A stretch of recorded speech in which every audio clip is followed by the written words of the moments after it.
Hello, this is Dr. Casey with Harvest Chiropractic in Sun Prairie. Just want to talk about a cool thing that happened in the office yesterday. We had a patient that came in. She started with us about 3 months ago, and when she started, she was having 4 or 5, maybe even 6 headaches and migraines a week, which is crazy insane.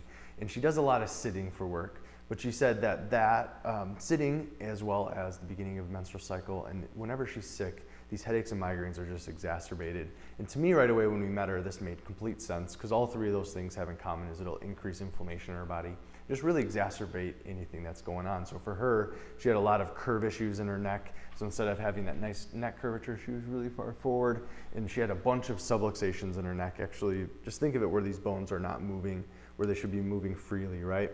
So throughout care over the last few months, I've been preaching to her like, hey, as we get these bones moving again, we help fix your curve, those issues and these headaches and migraines will decrease over time in terms of frequency and intensity. And they have, but a huge thing that happened yesterday, she came in, she was actually battling a cold for the last week. And I asked her point blank, I was like, are you having bad headaches and migraines recently? And she kind of looked at me with a puzzled face and she's like, no, not really, why? I said, well, if you remember when we first started, we talked about when you're sick, the beginning of the menstrual cycle, all these things exacerbate everything because of the increase in inflammation. She's like, oh, you're right, no way, I didn't even think about that. So it's been really cool to be able to see how she's improved over the last 3 months. Actually just went over the x-rays that we took after her initial 3 months with us, and we saw a crazy improvement in terms of the subluxations, so she doesn't have any subluxations in her neck anymore.